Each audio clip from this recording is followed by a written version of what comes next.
പാലിനെ പറ്റി വിവരിക്കാമോ? വെള്ളം കഴിഞ്ഞാൽ മനുഷ്യന്റെ ഏറ്റവും പ്രധാനപ്പെട്ട ദ്രവ ഭക്ഷ്യവസ്തു പാലാണ്.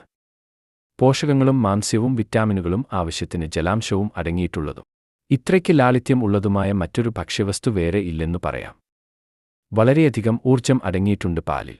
അതുകൊണ്ടാണ് ക്ഷീണം കറ്റാനും പ്രസരിപ്പേകാനുമുള്ള നല്ല പാനീയമായി പാൽ അംഗീകരിക്കപ്പെടുന്നത്. ശുദ്ധ വെജിറ്റേറിയന്മാർ എന്ന് അവകാശപ്പെടുന്നവരിൽ ബഹുഭൂരിപക്ഷവും പാൽ കുടിക്കുന്നവരായിരിക്കും. സസ്യ ഇതര ഭക്ഷണമായി പാല് മാത്രം കഴിക്കുന്നവരെ ലാക്ടോ വെജിറ്റേറിയൻ എന്നാണ് പറയുക. ലോകത്തിൽ ഏറ്റവും അധികം പാൽ ഉൽപ്പാദിപ്പിക്കുന്ന രാജ്യം ഇന്ത്യയാണ്.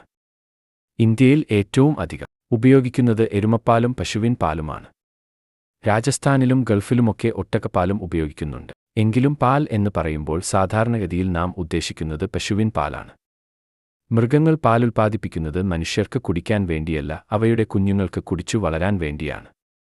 ഓരോ മൃഗത്തിൻ്റെയും കുഞ്ഞിൻ്റെ വളർച്ചാരീതിക്ക് അനുഗുണമായ വിധത്തിലാണ് അവയുടെ പാലിൻ്റെ സ്വഭാവം ഇരിക്കുന്നത്.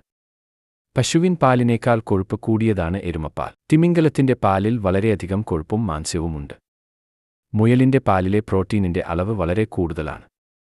പാലിൽ അടങ്ങിയിട്ടുള്ള ലാക്ടോസ് എന്ന പ്രത്യേക ഇനം ഗ്ലൂക്കോസാണ് അതിന് മധുരവും ഊർജ്ജവും നൽകുന്നത്. പാൽ പുളിക്കാൻ വഴിയൊരുക്കുന്നതും ഈ ലാക്ടോസ് തന്നെ.